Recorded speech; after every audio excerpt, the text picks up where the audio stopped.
nossos pequenos. Meu povo, é o seguinte, uma informação que muita gente precisa ficar atenta, porque pode vacinar aí a criança, né, que está durante o processo de pessoas da mesma casa que estão positivas?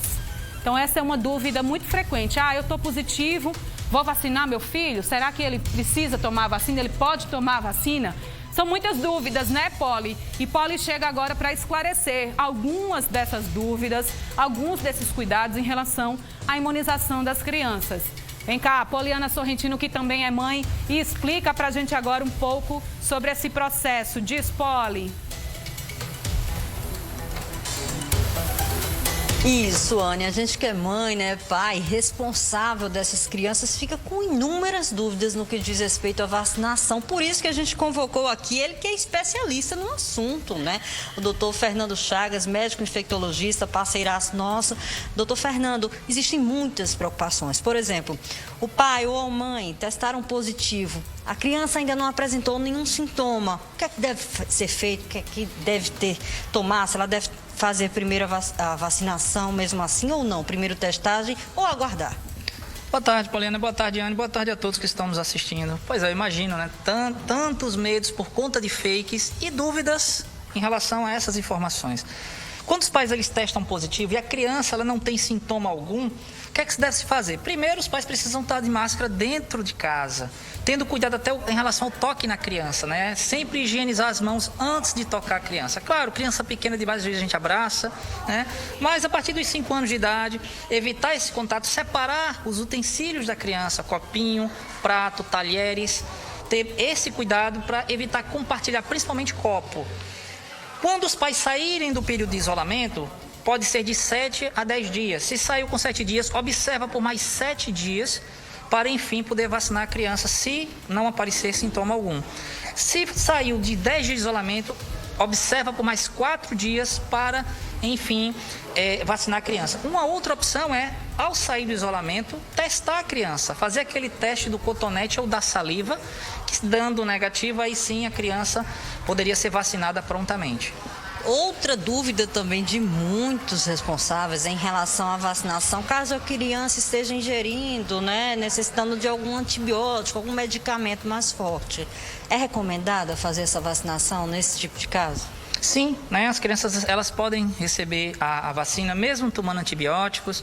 O que não pode é criança com febre ou criança, obviamente, com síndrome gripal ou com alguma doença aguda que seja febril, né? Aí sim, a criança ela não pode, ela precisa primeiro melhorar, até porque para ter uma melhora também da imunidade da criança, para poder o corpinho dela responder bem à presença da vacina e criar a proteção necessária para a criança estar aí protegida dessa doença. Eu tenho até mesmo, viu, Anny, uma dúvida pessoal, porque você sabe que eu tenho o Antônio e o Francisco, um tem 2 anos e 8 meses, o outro tem 4 anos.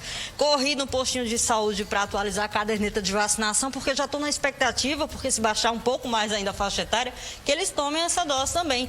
As mães e pais que estão com as cadernetas de vacinação das outras vacinas em atraso, o que fazem? Tem alguma questão em relação à da Covid? Pode tomar tudo ao mesmo tempo? Não pode? É melhor atualizar a primeira caderneta para depois tomar a da Covid? Olha, é o seguinte, sempre que uma vacina chega numa determinada faixa etária, inicialmente, para a gente observar a resposta daquela faixa etária à vacina, a gente orienta a criança, no caso da criança, né, a não tomar outra vacina em pelo menos períodos de 14 a 15 dias entre uma dose e outra. Por exemplo, eu tomei uma vacina hoje, uma vacina não Covid hoje, então eu tenho que esperar 15 dias para tomar a vacina da Covid. Ou tomei a vacina da Covid hoje, eu tenho que esperar 15 dias para tomar uma outra vacina. Importante é correr para completar a caderneta vacinal, porque a gente tem observado uma queda muito grande, né, da cobertura vacinal das diferentes vacinas das idades, das crianças, né, escolares. Então é importante completar sim. Como nessa faixa mais menores, né, 5 anos, há uma tendência a demorar um pouco mais a chegar o momento de vacinar. Então vamos atualizar agora para quando chegar o momento da Covid a criança ser prontamente imunizada. Doutor Fernando, o senhor está acompanhando aí a ocupação dos leitos praticamente em todo o estado, né? O senhor é especialista nesse assunto, é infectologista. Como é que está a situação relacionada a crianças com essas síndromes gripais, com a Ômicron também? Tem observação também desses leitos pediátricos? Sim, a gente está aumentando, está observando o aumento dos atendimentos. Claro, não está circulando apenas o vírus SARS-CoV, os outros vírus respiratórios. Então, tem se aumentado internações de diferentes doenças gripais. Há uma informação distorcida que corre por aí, que é o seguinte: agora que estão noticiando que as crianças perderam a vida ou ficaram internadas por Covid, por que não foram noticiados antes? Não, na verdade, sempre foi assim, infelizmente, crianças acometidas. Porém, quando a gente compara ao universo do adulto, a diferença de fato é grande. Só para você ter uma ideia, ano passado, infelizmente, perdemos mais de 400 mil vidas. Quando somos os 2 anos, 620 mil vidas de adultos. E de criança foram perdidas 330 vidas. Gente, crianças, a gente não se discute essa questão de números. Não é pouco. Uma criança já justifica a gente protegê-la. Então, a gente precisa avançar também nessa faixa, assim como até mesmo quando chegar vacinas testadas em faixas menores, a gente precisa avançar, porque essa doença matou 330 crianças até agora.